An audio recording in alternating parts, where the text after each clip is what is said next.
주님 우리의 마음을 여시오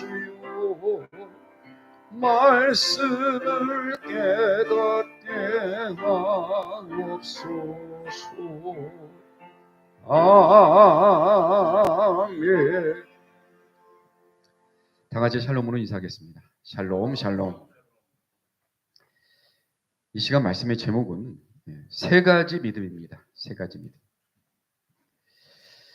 우리 설교가 제가 앞에서 전달하고 우리 성도님들은 앉으셔서 그 말씀을 그냥 그대로 강예식으로 받아들이는 것이 아니라 함께 말씀을 나누고 생각하고 교감하고 느끼고 다시 새 힘을 얻는 그런 좀 양방향이 소통하는 말씀이 되었으면 좋겠습니다.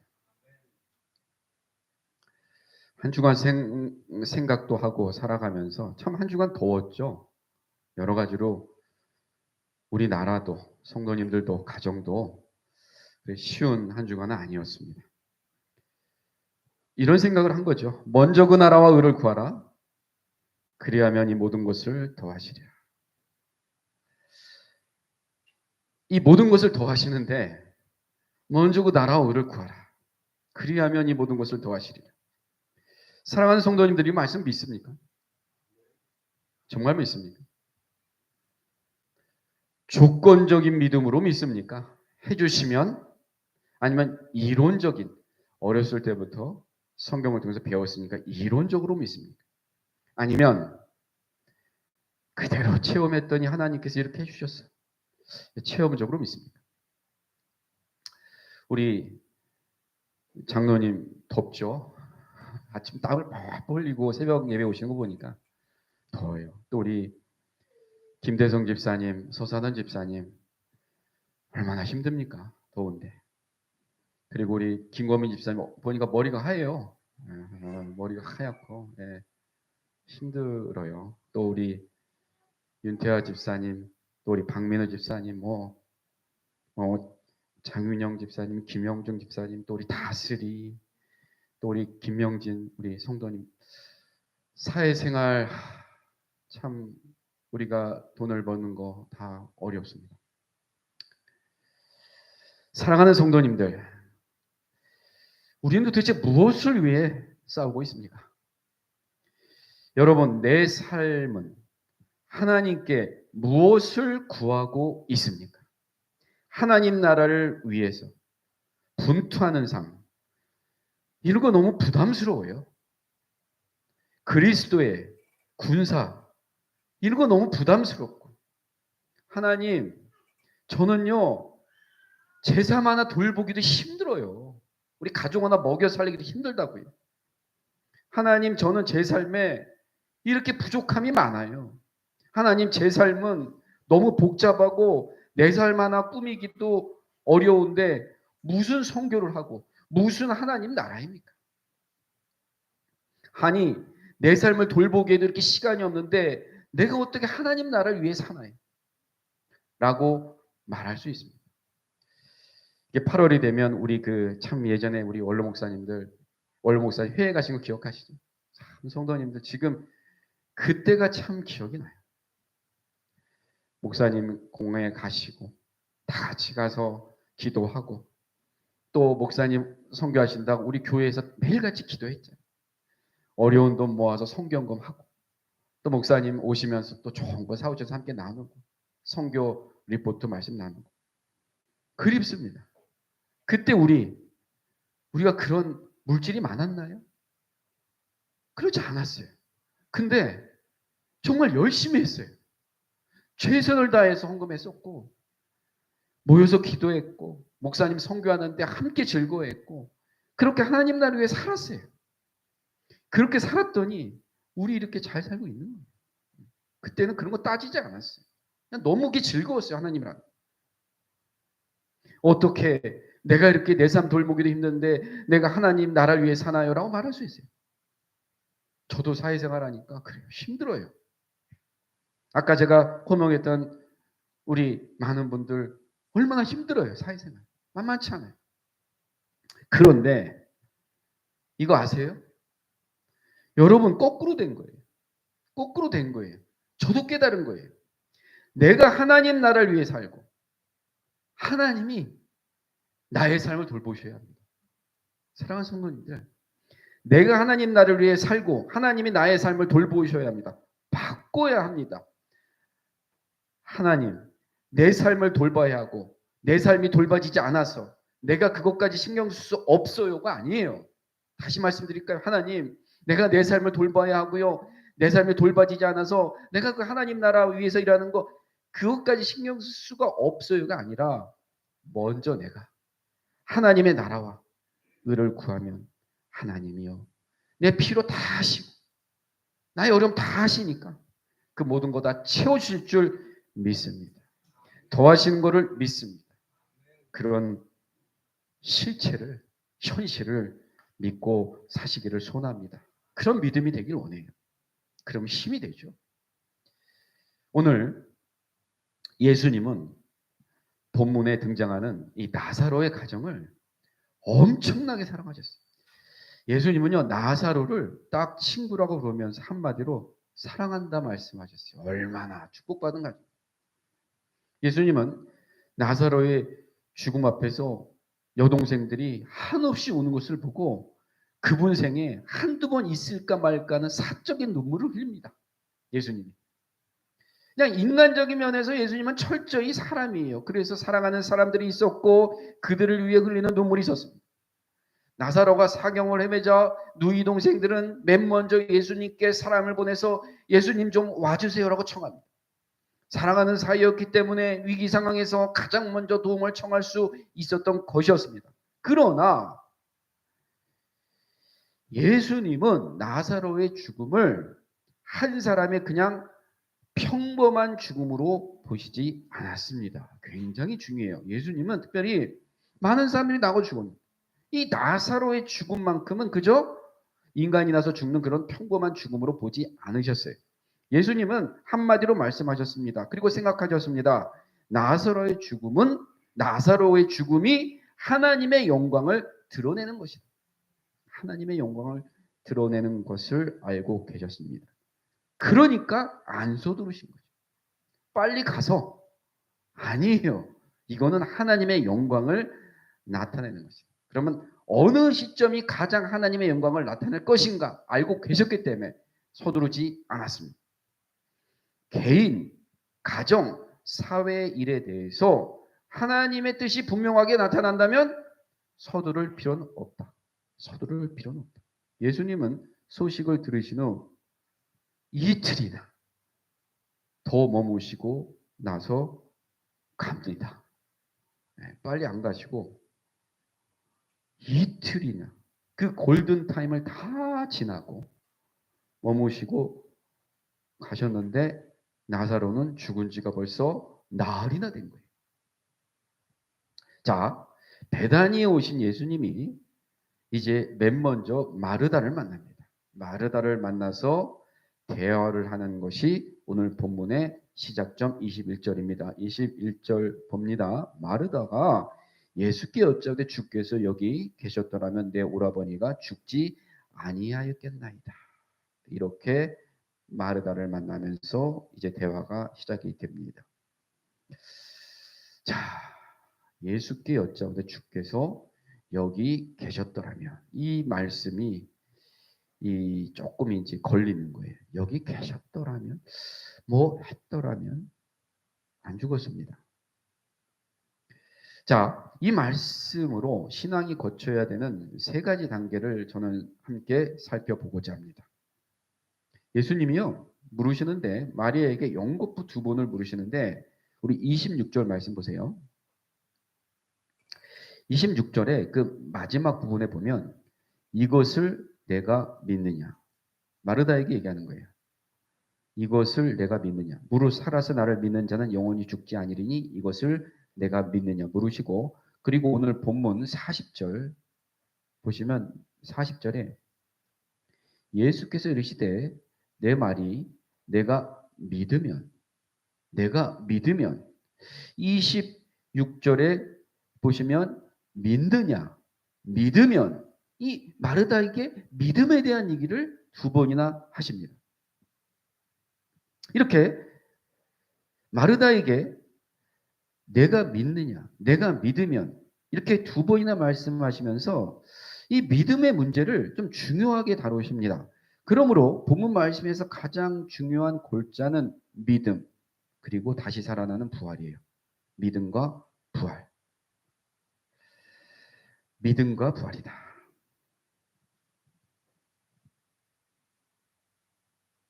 예수님과 마르다의 대화를 통해서 믿음도 하나가 있는 게 아니라 세 가지 유형이 있음을 우리는 깨닫게 되는데, 먼저는 조건적인 믿음이고요. 조건적인 믿음. 두 번째는 이론적인 믿음, 마지막은 체험적인 믿음입니다. 조건적인 믿음, 이론적인 믿음, 체험적인 믿음. 그 말씀을 함께 나누고자 합니다. 사람들의 믿음에 대한 평가를 하면 이렇습니다. 이 사람은 굉장히 조건적인 믿음을 갖고 있어. 뭐 해주면 합니다. 하나님 저 해주면 할게요. 또 저 사람은 굉장히 많이 알아. 성경을 많이 읽어서 아주 믿음에 대해서 잘 알아. 그런 좀 이론적인 믿음을 가지고 있다 할 수 있습니다. 어떤 사람은 이 사람은 조건적인 믿음을 가지고 있다. 저 사람은 이론적인 믿음을 가지고 있다 할 수 있습니다. 하지만 이에 대해서는 이렇게 보는 것이 맞아요. 한 사람이 거치는 믿음의 과정이다. 그렇죠? 예. 처음에 조건적인 믿음을 가지고 있을 수도 있지만 이것이 이론적인 믿음을 통해서 간증을 갖는 체험적인 믿음으로 가는, 어떻게 보면 좀 하나의 과정이다. 한 사람이 거친 믿음의 과정이라고 보는 것이 더 합당합니다. 조건적인 믿음의 과정이 있고 이론적인 믿음의 과정이 있습니다. 만약에 한 사람이 조건적인 믿음, 어떤 조건적인 신앙만 가지고 살다가 죽었다라고 했을 때 그 사람의 구원의 여부는 우리는 알 수는 없어요. 우리가 어떻게 알겠습니까? 또 이 사람은 그냥 평생 아주 이론적인 믿음으로 평생 살았다고 한다면 입만 가지고 산 거예요. 맞죠? 입만 가지고. 근데 주여 하다가 끝난 인생이라고 할 수도 있어요. 평가할 수는 없지만. 여튼 조건적인 믿음의 과정이 있고 이론적인 믿음의 과정이 있습니다. 하지만 우리가 정말 아까 말씀드렸잖아요. 내가 너무나 힘들지만 그럼에도 불구하고 내가 그의 나라 의를 먼저 구하는 거. 이것이 내가 나의 소원을 이루는 기름을 알고 인내하고 그걸 행하는 거. 그리고 정말 이루어짐을 내가 눈으로 보는 거. 이런 거 좀 체험적인 믿음, 체험적인 신앙으로 이어져 가야 합니다. 따라서 오늘 사랑하는 성도님들, 나의 지금 믿음의 위치, 신앙의 위치는 도대체 어디에 있습니까? 조건적인 믿음에 있습니까? 이론적인 믿음에 있습니까? 아니면 체험적인 믿음에 있습니까? 첫 번째로 이 마르다의 모습을 통해서 조건적인 믿음, 조건적인 신앙을 살펴봅니다. 마르다는 만나자마자 얘기했죠. 21절에 예수님 그때 좀 왔으면 왜 그렇게 안 왔습니까? 이틀이나. 예수께서 여기 계셨더라면 안 죽었어요. 사랑하는 성도님들은 마르다와 마리아 하면 누가 더 믿음이 좋다고 우리는 알고 있어요? 네?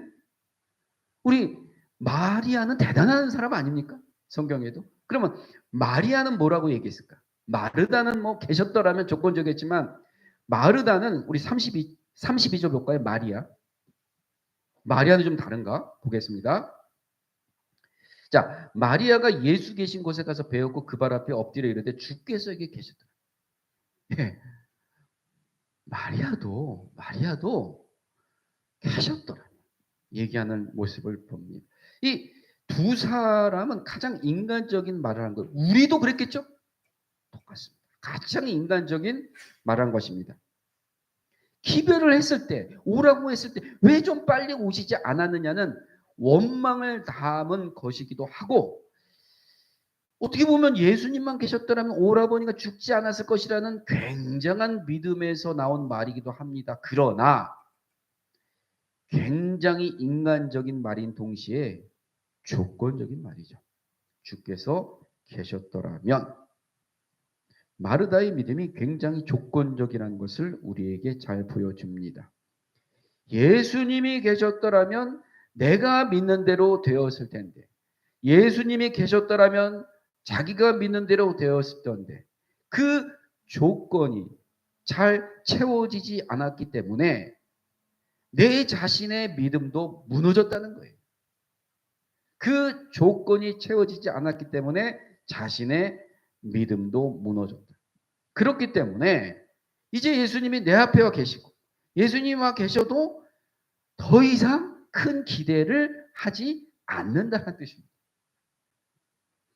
이와 같은 조건적인 신앙은 내 자신의 판단이나 문제의 그 성격에 근거하는 경향이 있습니다. 나을 가능성이 없는 오빠를 위해 정말 오시면 바로 치유할 수 있는, 능히 치유할 수 있는 예수님이 오셔야 한다는 것이 마르다의 조건이고 결국 자기가 내민 조건이 충족되지 못하자 그 믿음까지 완전히 무너져 내린 것입니다. 조건적인 믿음은 좀 지적 수준이 높고 똑똑하다는 사람들에게서 많이 나타납니다. 많이 아니까 조건도 많이 돼요. 똑똑하다는 사람들은 자신의 조건을 가지고 신앙 수준을 결정해요. 이게 참 잘못됐어요.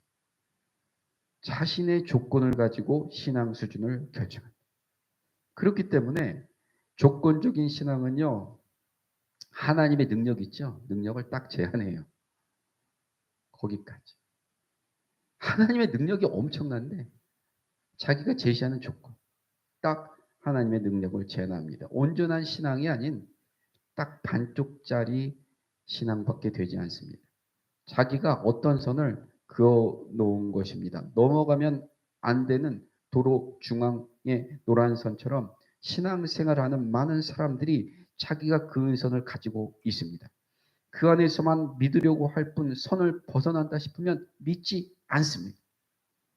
사랑하는 성도님들, 나의 신앙은 어느 쪽에 속합니까?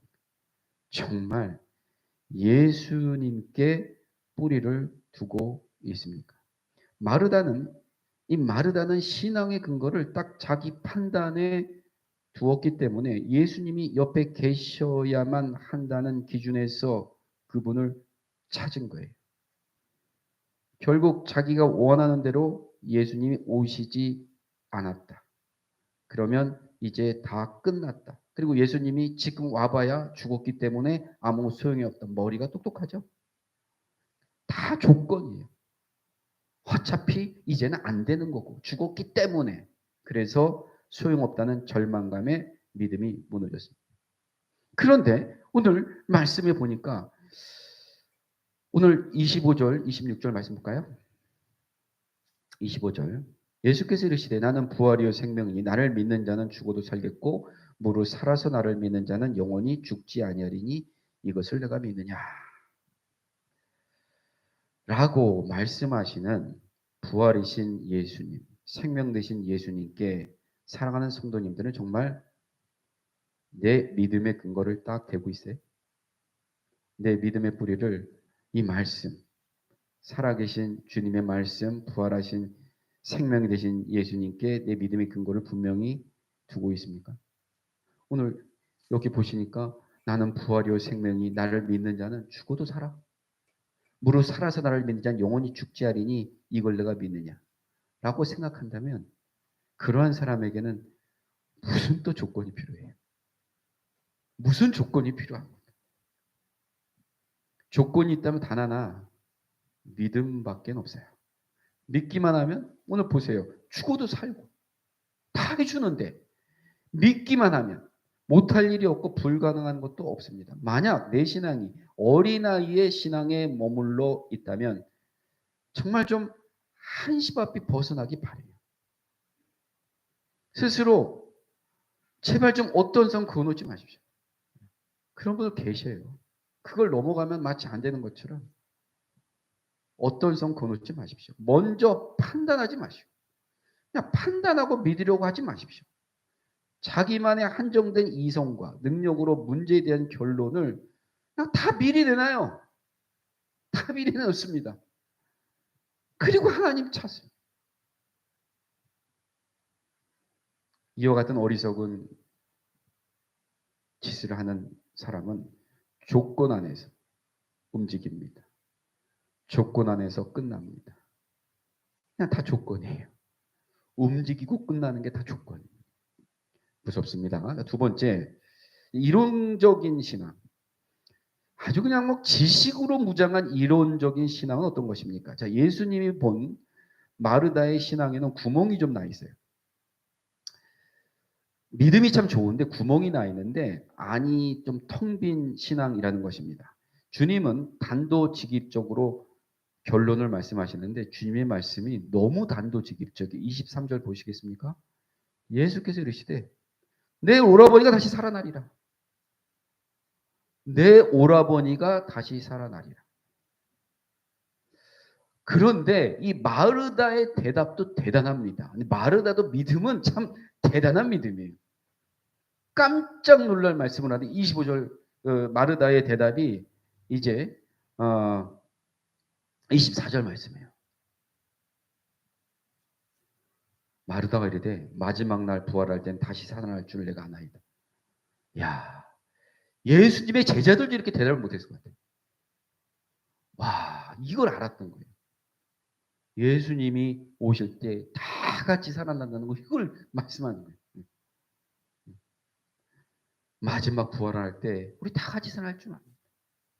마르다도 참 대단한 믿음이. 어찌 보면 참 재미있는 또 표현이기도 합니다. 이와 같은 건전한 신조를 도대체 언제 갖게 되었는지 알 수 없어요. 그런데 마르다의 교리는 굉장히 뚜렷합니다. 그런데 그렇죠. 이 교리와 신조는 신앙생활의 뼈대 역할을 합니다. 우리가 장로교라는 교리가 또 있죠. 네. 사실 이 예정론 사실은 조금씩 틀리잖아요. 네. 뭐 성결교에서 얘기하는 게 좀 틀리고 감리교에서 얘기하는 나의 약간의 행위론과 이런 많은 이 격차들은 좀 있습니다. 물론 우리 다 같이 우리가 믿음 안에서 구원을 선물을 받아 맞지만 그래서 또 우리가 장로교 신자들은 장로교를 가게 되는 거고 그렇죠? 예, 그렇습니다. 그 교리와 신조가 이 신앙생활의 뼈대 역할을 합니다. 사람은 그 골격이 어떻게 생겼느냐에 따라서 얼굴이 달라지지요. 신앙 또한 그 사람이 어떠한 교리와 신조를 가졌느냐에 따라서 모습이 달라집니다. 하여튼 마르다도 굉장히 건전한 교리와 신조를 가지고 있습니다. 마르다는요. 이 세상이 심판받는 마지막 날에 모든 사람이 부활한다는 너무나 건전하고 좋은 교리를 가지고 있었습니다. 그런데 그게 지금 무슨 상관이에요? 지금 우리 오빠가 죽었는데, 가장이 죽었는데, 나사로 우리 오빠와 관련돼서는 이 교리의 영향력은 없죠. 다 같이 죽고 나서 하는 거니까. 마지막 날에 다시 사는 거 믿습니다. 그러나 지금 그것이 이게 도대체 우리 가정에 무슨 소용이 있다는 말입니다. 하나님 한 분이신 거 압니다. 그런데 지금 내게 그 한 분이 도대체 하나님이 어떠한 영향을 주고 있습니까? 내가 이렇게 힘들어 죽겠는데. 나타나서 해결해 주지도 않고. 죽으면 천국 가는 거 압니다. 예수님이 십자가에 죽으시고 부활하신 것을 모두 압니다. 알기만 할 뿐 아니라 마음을 다해 내가 믿기까지 합니다. 그러나 과연 지금 나와 무슨 상관이 있습니까? 사랑하는 성도님들, 우리는 예수님의 제자입니다. 그래서 우리는 좁은 길을 갑니다. 라고 우리는 자부하죠. 예수님의 제자는 자기를 부인하고 자기 십자가를 기꺼이 지는 사람입니다. 나의 삶에서 이 사실이 갖는 의미가 매우 매우 중요합니다. 그렇다면 나의 일생에서 내 옛 사람의 욕망을 십자가 앞에서 얼마나 죽이고 있습니다. 내 성질, 고집, 옛날의 욕심, 이기심, 질투 그거 얼마나 십자가에 못 박고 있습니다. 내가 믿는 교리와 나는 정말 그 건전한 교리를 믿고 있는데 먼저 그 나라 의를 구하면 하나님이 더하시는 곳 아는데 현재 내 삶이 당장 지금 여리고성이 내 앞에 딱 더 받치고 있는 현재의 삶이 연관성을 갖지 못하고 그냥 딱 동떨어져 있어요. 알기는 하는 이게 이론적인 신앙이에요. 이런 신앙이요. 어디서 나타나냐면 보통 30년, 40년, 50년 직분받은 오래 믿은 분들 그래서 많이 나타납니다. 내가 알고 있는 교리와 현실과 연관성을 내가 가지고 있습니까? 사랑하는 성도님들. 내가 믿는 예수 그리스도와 현재의 생활이 깊은 연관성을 가지고 있습니까? 내가 믿고 있는 진정한 신조가 나의 생명에 정말 직접적인 영향을 주고 있습니까? 이에 대해서 그렇죠. 맞아요.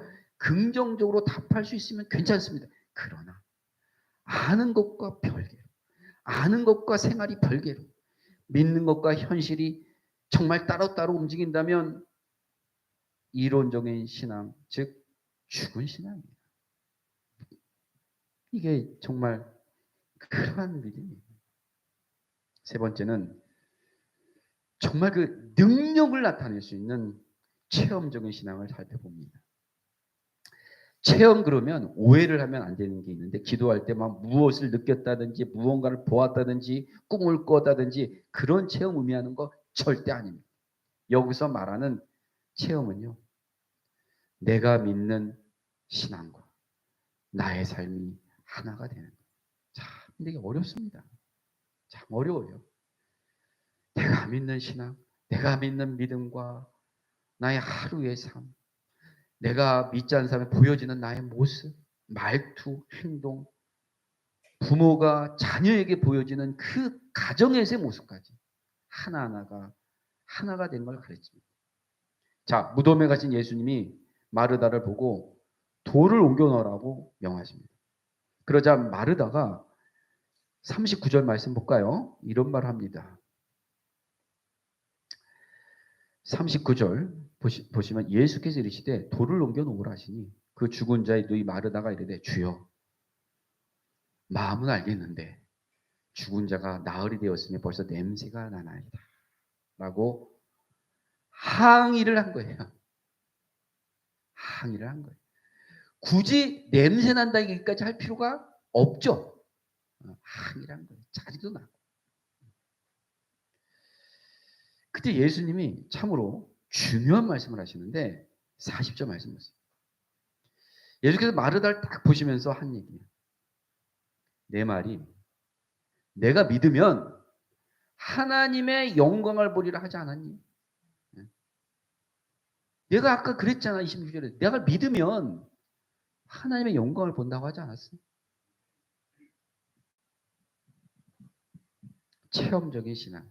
그러니까 너 아직 그 정도의 믿음이 없구나. 내가 얘기했는데 나 믿으면 된다고 했는데 네가 정말 그 정도의 믿음은 아니었구나. 체험적인 믿음. 그거를 얘기하시는 거예요. 체험적인 신앙을 나타내는 말씀. 그러면 하나님의 영광을 보리라. 하나님의 영광이란 무엇인가? 나사로가 병들었다는 말을 들으신 예수님은 그의 죽음이 뭐라 그랬어요? 하나님의 영광을 나타낼 것이라고 하셨습니다. 이따 하나님의 영광은 죽은 자가 살아나는 거예요. 죽은 자가 일어나는 것을 뜻합니다. 영광이 가득한 생명의 권세가 사망의 권세를 정복하는 거예요. 죽은 자가 일어나며 무덤에서 걸어 나온 것은 하나님의 영광입니다. 내가 아는 지식 속에 머무는 마르다야. 너는 아직까지 잘 믿질 않는구나 나를. 믿긴 믿는데 정말 믿진 않는 거야. 내 믿음은 참 이론적이구나. 그러나 내가 이제서라도 바로 믿으면 하나님의 영광을 보게 될 거야. 하나님의 영광 보는 게 뭐야? 내 의원이 살아서 나올 거야. 그거 보게 될 거예요. 사랑하는 성도님들. 여기서 저는 중요한 진리를 깨닫게 됩니다. 보세요. 내가 믿으면 볼 거야. 내가 믿으면 네 오빠가 여기서 나오는 거 볼 거야. 그러면 믿는 것이 먼저예요? 보는 것이 먼저입니까? 하나님의 말씀은 믿는 것이 먼저입니다. 믿는 것이 먼저입니다. 그리고 보는 것이 그 다음입니다. 믿는 자가 보고 믿으면 보는 것이 기독교의 진리입니다. 세상 많은 사람들이 보여주면 믿을게. 그거 되면 내가 할게. 라고 말합니다. 하지만 기독교 신앙은 철저하리만큼 아무것도 안 보이는데 믿어. 그리하면 본다입니다. 내 말을 내가 믿으면 하나님의 영광을 보리라. 바로 이것이 기독교 신앙입니다. 그러므로 믿는 것이 보는 것입니다. 믿음은 바라는 것들의 실상, 보이지 않는 것들의 증거다. 결국 믿는 것은 보는 것이다. 사랑하는 성도님들, 지금 성도님 앞에 놓여 있는 골리앗이 있고 여리고성이 있고 해결해야 될 모든 문제들, 그거를 해결되고 나면 나의 삶이 어떻게 변하는지 우린 기대하지 않습니까? 그럼 어떻게 하라고 해? 먼저 믿어라. 믿어라. 이것이 바로 체험입니다. 내가 믿으면 믿는 것 그대로 볼 줄 압니다. 예수 그리스도가 부활이요 생명이신 것을 믿습니다. 그러면 예수님을 통해 죽은 자가 일어나는 놀라운 하나님의 영광을 봅니다. 믿으면 봅니다. 나의 믿음과 삶이 하나가 될 때에 하나님의 영광을 누릴 수가 있습니다. 그렇기 때문에 세상이 결코 이해해 주지 못한다고 해도 이 믿음, 이 신앙을 절대 부인할 수가 없게 된 겁니다. 천국이 무엇이냐고 물으면 되게 죽은 뒤에 들어가는 영원한 하나님 나라라고 답합니다. 하지만 그것으로 끝이 아닙니다. 저 멀리 있는 것이 아닙니다. 내가 믿기 때문에 천국의 믿음은 나에게 실제를 가져다 줍니다. 천국을 보게 됩니다. 그렇다면 어디서 봅니까? 내 마음에서 보고, 가정에서 보고, 천국에서 봅니다. 내 마음에서, 가정에서, 교회에서 천국을 봅니다. 그리스도가 지배하시는 아름다운 영역이 천국입니다. 내가 장차 들어가게 될 천국이 있는 것과 동시에 내가 이 좋은 천국을 믿기 때문에 이 순간 그 천국을 보고 경험하는 것입니다. 하나님의 영광이 거하시는 곳이 바로 천국이기 때문입니다. 다시 한번 성도님들 제가 묻습니다. 제 자신에게도 묻습니다. 나의 신앙은 도대체 어디에 머물러 있는가? 정말 이런 체험적인 신앙인가 믿음인가? 믿는 것이 보는 것으로 연결되는 신앙에 나는 얼마만큼 들어와 있는가? 얼마만큼 나의 삶 속에서 그리고 나의 신앙 가운데 하나님의 영광을 체험하고 있습니다. 많은 사람들이 체험적인 신앙에 대해서 머리로 받아들이고 동의하긴 하지만 정작 나와는 상관이 없다고 여기며 고통스러워합니다. 믿기는 하지만 보는 것도 없고 되는 것도 없다고 생각합니다. 그런데 마태복음 15장 28절 뭐라 그랬어요? 내 믿음이 크도다. 그리고 뭐라 했어요? 내 믿음대로 될지. 사랑하는 성도님들, 내 믿음이 크도다. 내 소원대로 되리라.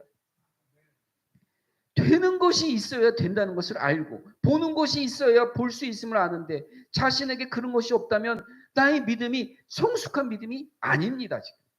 내가 믿으면 하나님의 영광을 보리라. 나는 부활이요 생명이니 나를 믿는 자는 죽어도 살겠고 내 오라버니가 다시 살아나리라. 믿었더니 보았습니다. 도무지 불가능하여 내 능력으로 헤쳐나갈 수 없다고 해도 전능하신 예수 그리스도를 믿으면 하나님께서 분명히 보여주십니다. 그런데 왜 이와 같은 체험적인 신앙에 도달하지 못하고 이렇게 매일 허우적거립니까?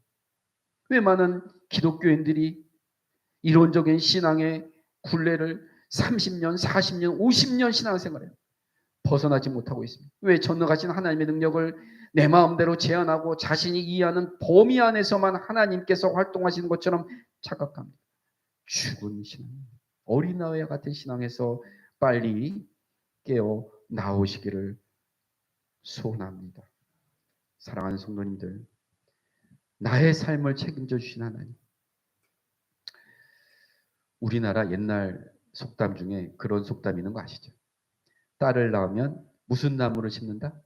그렇죠. 오동나무를 심는다.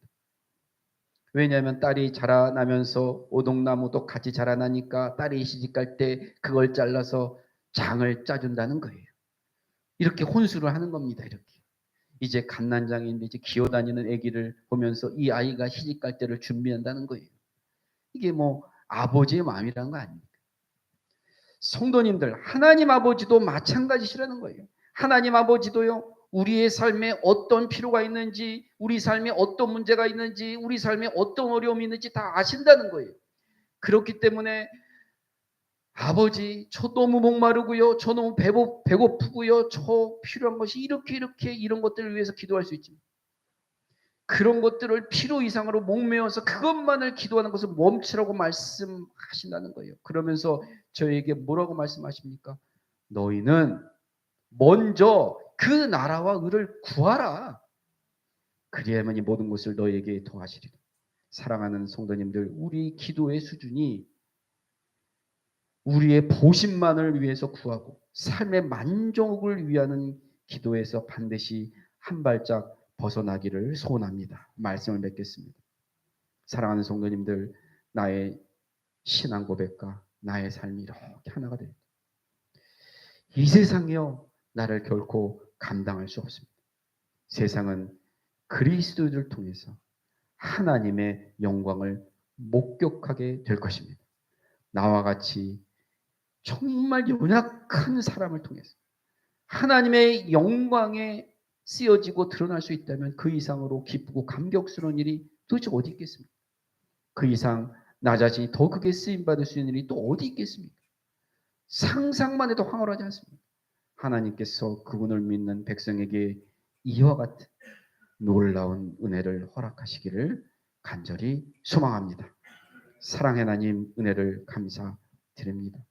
오늘 귀한 말씀을 통하여서 우리의 믿음이 이론적인 믿음에서 이제 지식적인 믿음에서 체험적인 믿음으로 나아가고 성장하는, 참으로 먼저 그 나라와 의를 구할 때 모든 것을 더하신 하나님의 영광을 체험할 수 있기를 소원합니다. 하나님께서 나에게 이것을 해주시면 내가 하겠나이다. 먼저 내가 하나님을 위해서 나의 모든 것을 드리고 최선을 다할 때 하나님이 어떻게 나의 삶에, 나의 인생에, 우리 교회에, 우리 가정에, 우리나라에 어떠한 역사를 하시는지 그 놀라운 광경을 우리가 체험하며 살아계신 하나님, 부활하신 주님을 우리가 귀로만 들었사오나 눈으로 배우는 역사가 있기를 소원합니다. 사랑의 주님, 오늘 귀한 말씀을 통하여서 많은 귀한 우리 가정들의 문제가 있을 줄 압니다. 육체적인, 또한 병의 문제, 또 가정의 물질적인 문제, 또 미래에 대한 문제, 일에 대한 문제, 그 밖에 상상할 수 없는, 내가 할 수 없지만 또 그 가정들만 눈물 흘리는 그 많은 어려운 문제들 주께서 하십니다. 오늘 귀한 말씀을 통하여서 사랑하는 성도들이 다짐하게 하여 주시옵소서. 죽은 자도 살리시는 하나님, 나의 이까지 문제야 해결해 주지 않겠습니까? 어려우니 알아서 해주지 않을까? 내가 할 것은 먼저 그 나라 의를 구하는 것이다. 결심하였다면 그대로 행하고 따라서 간증으로 많은 성도님들에게 보여줄 수 있는 믿음 가운데 설 수 있도록 도와주시옵소서. 예수님 이름으로 기도드렸습니다. 아멘.